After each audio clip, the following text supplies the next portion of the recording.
Hey, y'all, and welcome back for episode 4 of season 2 of Cookies, Couches, and Conversation. As always, I am your host, Mallory Pettinger, and we have a really good topic today. I asked people to reach out and let me know some of the things that they wanted to hear on the podcast this season. And the topic of discussion that was recommended, like top 3, was navigating unexpected life changes. That looks different for everybody, but in general, everybody just kind of wanted to see how do people react when plans change. Mind you, plans change all the time, but plans don't necessarily change to the point where your entire life plan is now completely different than what you expected it to be. So I kind of wanted to talk about that a little bit and see what people are thinking and how you are feeling because I know that I have had many, many, many life changes. I think it was Mike Tyson. Mike Tyson said something to the effect of everybody has a plan until you get punched in the mouth or punched in the face or something, something like that. But the truth in that is wildly insane. I have had several plans. First of all, let's start here. I come from a family that sings and plays instruments, right? Everybody. Like both sides of my family, mom side, dad side, there's musical talent all across my family. So obviously I grew up singing and around instruments and music just all the time. You could not tell me that my path in life was not to be a singer. I grew up like, I'm going to be a singer. I want to be a singer. That is what I'm doing. That's it. So fast forward to I think I was early 20s.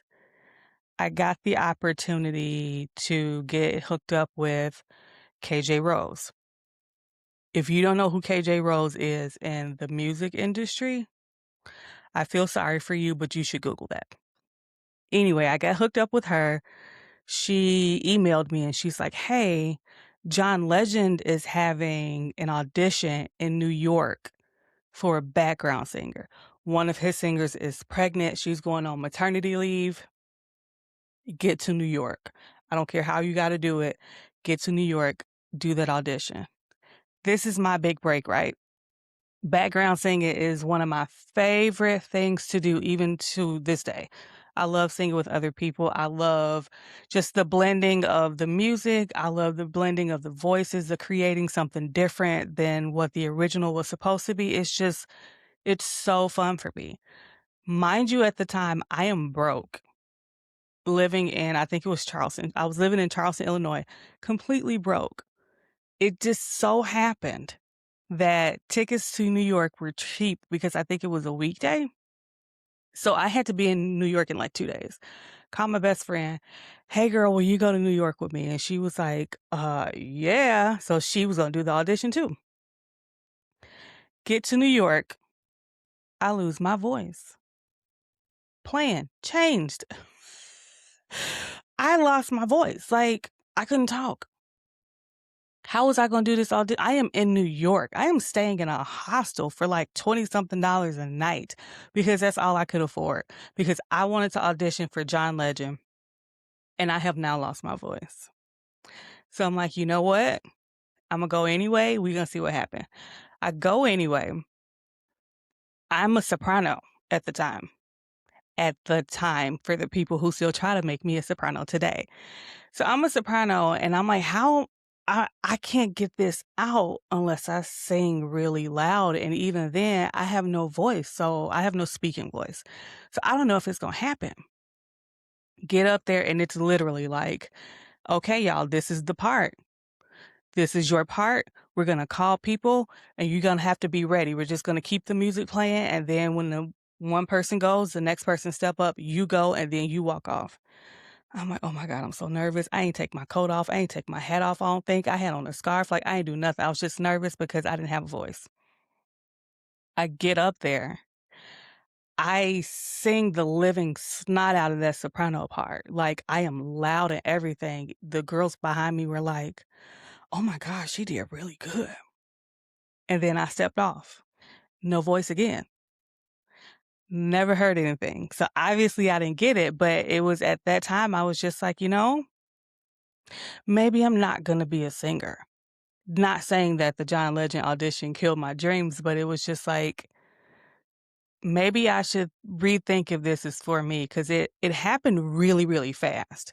So I tend to think when things happen like that, it happens for a reason. And good or bad, you're meant to learn something from it. Well, fast forward a couple weeks after getting back, I find out I'm pregnant with my son. Definitely won't be going on anybody's tour or anything like that. So I'm knowing that I got that opportunity to let me know that that was not for me. At least it wasn't for me then. My plan changed. It changed in the most amazing way because I got the greatest gift I've ever been given out of it. But it was it was the starting point of me learning how to pivot. Okay. So I said all that to say we're going to talk about pivoting cuz I feel like unexpected life changes happen,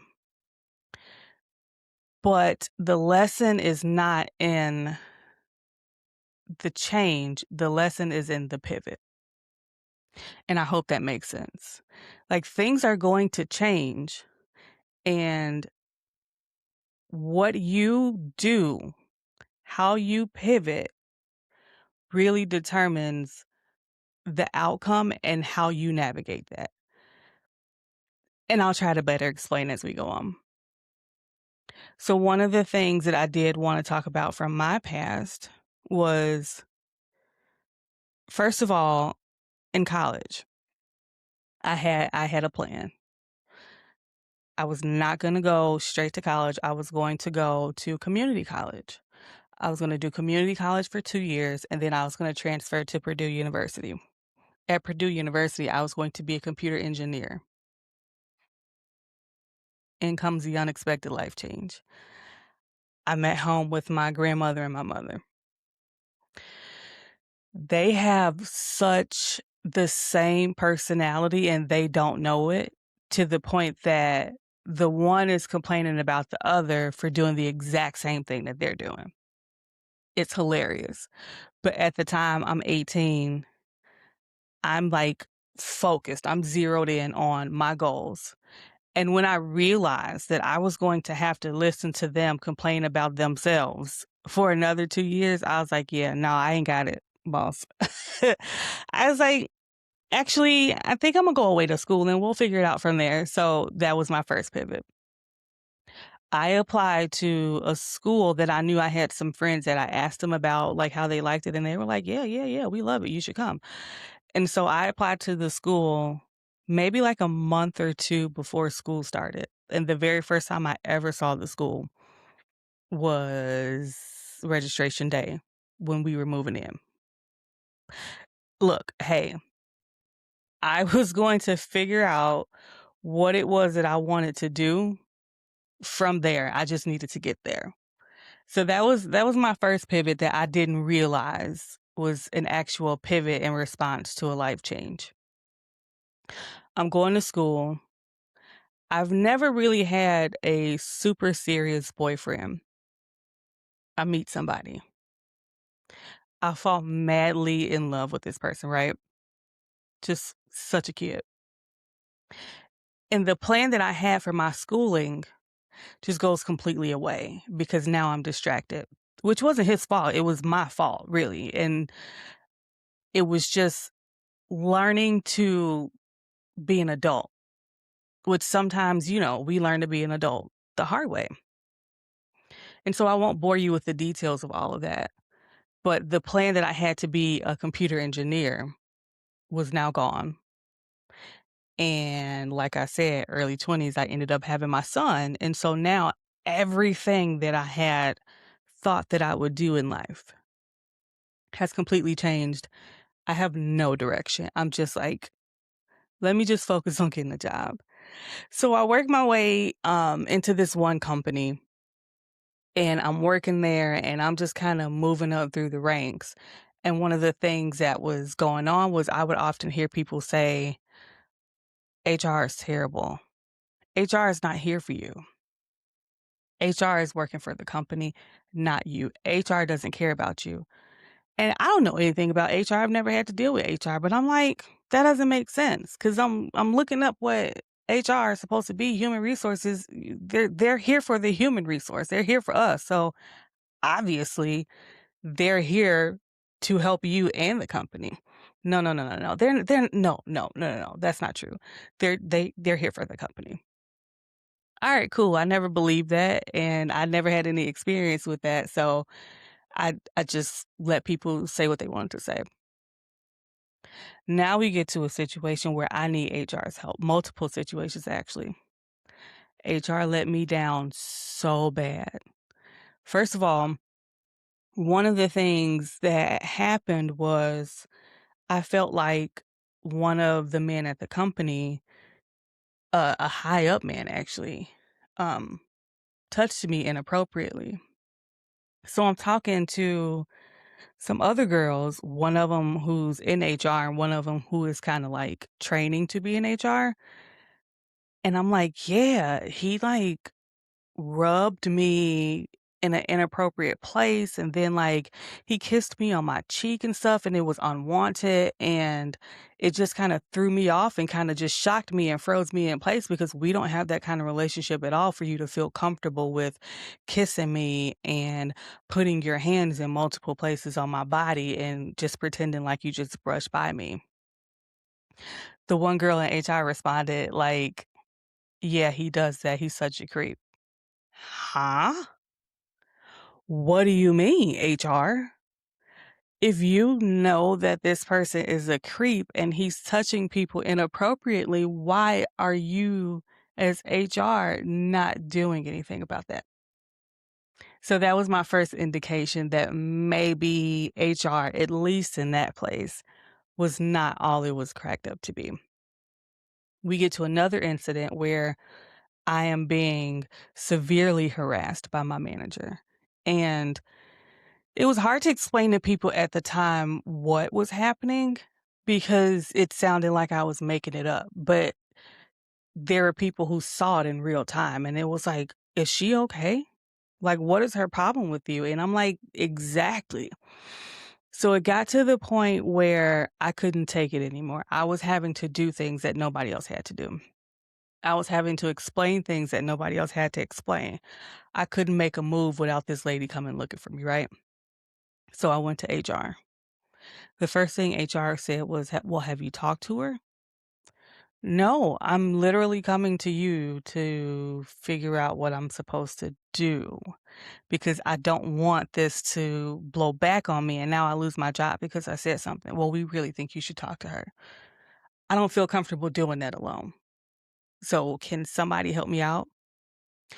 We really think you should just talk to her alone. Okay. So I did.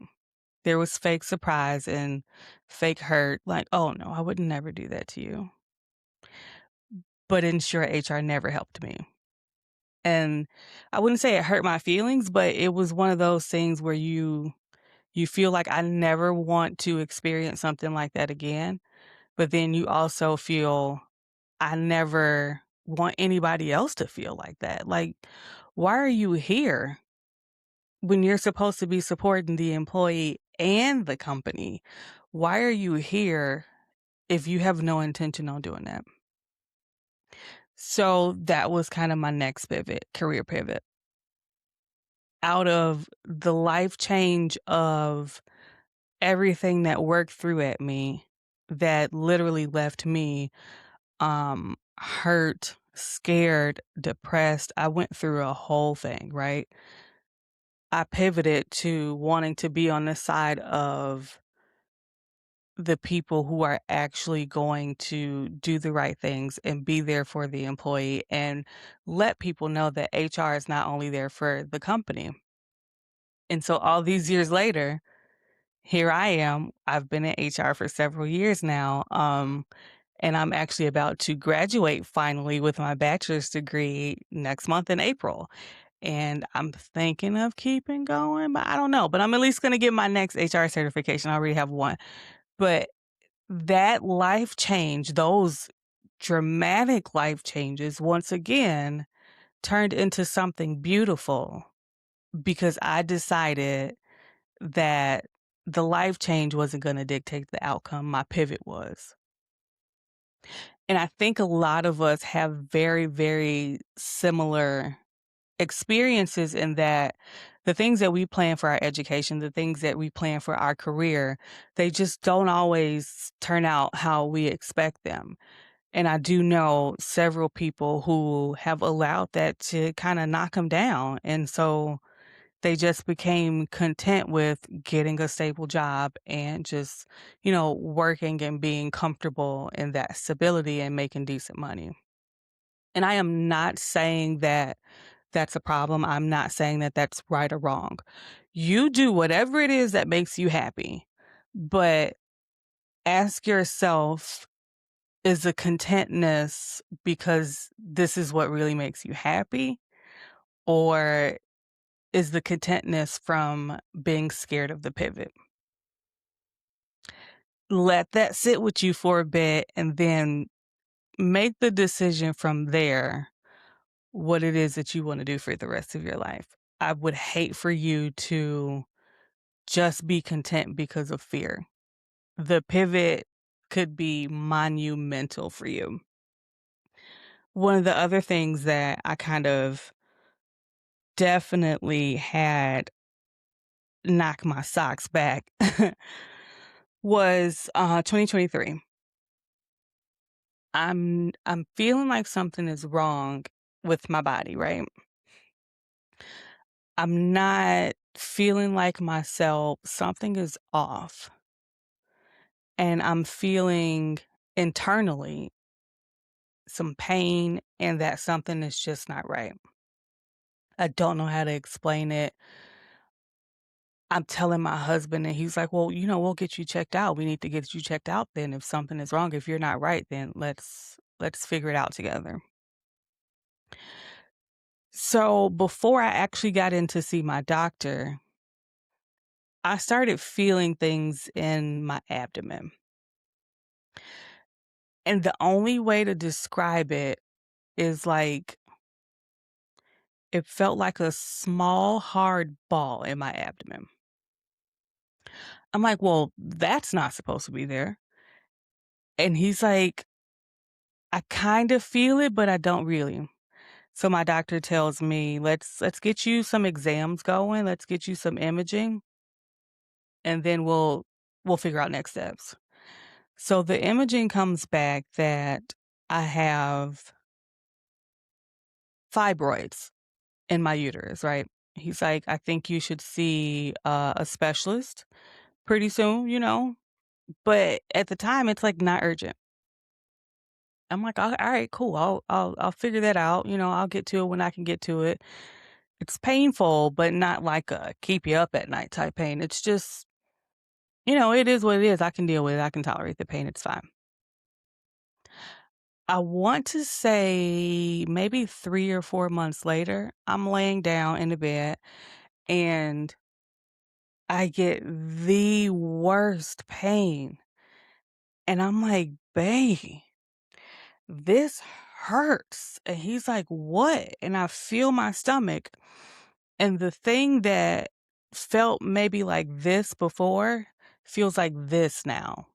Like it was lower in my abdomen, but now it feels like it's almost to my rib cage. That's not good. So he's like, "You want to go to the hospital?" I'm like, "Yeah, I think we should do that." Go to the hospital. I'm in the emergency room. They do some imaging. One person comes in, then another person comes in and talks to me. He's like, "Yeah, so you need to see a specialist right away. So you have a very, very, very large tumor in your uterus." And the thing that's concerning, well, there are several things, but one of the bigger things that was concerning was the fact that it grew so fast since my last imaging just a couple months ago. The biggest thing that was concerning was that it looks like on the inside it was dying, but at some point it stopped dying and continued to grow. So I think I was actually working at the hospital at that time. So I told my manager was like, "I'm gonna call some people, hang tight," because I was in a lot of pain at that point. She called some people. They get me an appointment in like that Tuesday, right after this. The appointments were booked out for weeks. They got me in that Tuesday. I'm like, thank God for them. Um, and my doctor, she's like, "So I'm gonna give you your options, and they are surgery or surgery." And so she tells me, the first option of surgery is removing the fibroids, the tumors. There are multiple, but the one is like huge. She's like, it's taken up basically your whole uterus. So we can get them out and hope they don't come back. I'm like, okay. Second option is, she goes, total hysterectomy. Boom, unexpected life change. I'm like, okay. Yeah. So, okay. I need to think. I need to talk about this. I had always joked before that, I was done having kids. Me and my husband, when we got together, first of all, we have a 13-year age gap. So when we got together, it was kind of like if we wanted to have, a kid together, we needed to do that rather fast. Um, and we had talked about it, but we had pretty much decided that it probably was not a good idea. Our personalities, we love other people's kids and we love the kids that we have. More kids, we don't really know that we could. I mean, if that's what God wanted, then we would have did it and been happy. But like choosing to try to have more kids, that was gonna be rough. So I don't really know if we want to do that. To put that into perspective, our youngest child in the house is 15 years old right now. This was just 3 years ago. So we would have been starting over from diapers in a 12, 13-year age gap for the kid. We pretty much decided rather quickly that that was not a good idea for us, especially because we were pretty much in just a few years on the cusp of being empty nesters and just being able to move about, however we please. So that just wasn't something that was going to work. And so I would always joke, they can come in and just gut me, take everything, just take it all. I don't need it. Just because I was tired of having periods. Like I'm not having kids anymore. Why do I need a period? This is trash. Like I really don't want to do this. And so when that happened, it was just kind of like it's always been a joke. But now this is potentially reality. Like, what do you want to do? And he's like, what do you mean? What do I want to do? This is you. This is your body. You have to have surgery. You have to have your innards pulled out. Like, you have to recover. You are the one who's never going to be able to have kids again. Don't ask me, ask you. And I love that about him, but he knows that I can't make a decision like that without him. So ultimately, it was just like, do what's going to be best for you to be safe long term. And so we elected to have the total hysterectomy. And I thought that afterward I would have, that crush feeling that some people have where I really can't have kids anymore. Like that's the end. I have no womb anymore.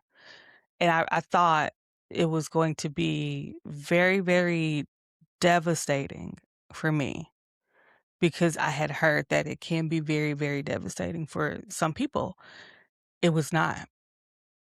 It was quite the opposite. Like the healing part of it sucked a little bit. And surprisingly enough, it was not the surgery areas that hurt the worst.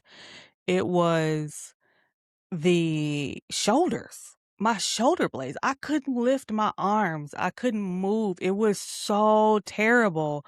For weeks, I was in so much pain in my arms, and it was because, the surgery took much longer than expected. They were gonna try to do it laparoscopically, but the tumor was just so big. The tumor ended up being the size of a football in my uterus. It was so big that that didn't work, so in short, I had a C-section basically, and that meant I was laying on the table like this, like with my arms stretched out for hours. But when I healed from that, it was so freeing. Like, I started throwing things away that I was never gonna need again because I didn't have a uterus. There was no potentially to oops, get pregnant because I don't have a uterus. And so I'm saying all that to say, yeah, that was such the unexpected life change because you're not in the mindset of somebody is about to say, we potentially need to take your uterus and some more of your pieces out. Like you're just not. And when you hear it, it's a very serious thing. Like all major surgeries are dangerous, right? There's a chance of death with pretty much all of them. And so this is a huge life change and it's very finite. There is no coming back from I ripped all your pieces out. Oh, wait. I think I want to have another kid, like to carry another kid. Like, you done, girl. But the pivot is what carried me. I could have fallen into a depression. I could have regretted my decision. I could have carried the weight of all of that in a much different way than I did. But I chose to pivot and see the bright side and look toward the future. And that's a choice that we can't all make, but we can all try to make, you know? Um, so I wanted to encourage people today. I wanted to encourage you on tonight. Hallelujah. To embrace the pivot, navigating unexpected life changes. It's not easy, but fighting the life change versus trying to find your footing in the pivot is what makes or breaks a person. I am not a motivational speaker, so I don't feel like I'm trying to sound like one, and I'm not. I would never dismiss people's feelings and emotions and unexpected life changes. I am a big advocate, and I tell my husband this all the time, like, um, when we have disagreements and stuff, and the both of us are feeling some kind of way, feel how you need to feel. Just don't stay there. And I think that mindset has carried me in more than one way. When you lose somebody, feel how you need to feel, but don't stay there. Like, slide down a wall, fall out on the floor if you have to, but get up from that wall at some point. Get off the floor at some point. When you lose your job, feel how you need to feel. Mourn the loss of that job, the friends that you might not have anymore from that job, um, the stability that that job brought your life. Absolutely feel how you need to feel, but pivot and don't stay there. Look for the future. Look for the opportunity that that has now brought you to do something else or to do something that you've always wanted to do. And if I could leave anything with you guys today, it would be embrace the pivot. Don't let yourself stay in a place that is going to keep you from where you're meant to be just because things changed and you weren't prepared. Things change all the time and we're not prepared. But if you can learn to pivot, I think you will land on your feet. That's all I got. I hope you guys enjoyed the show. I hope you catch up on the previous episodes, and I hope to see you next week. Bye.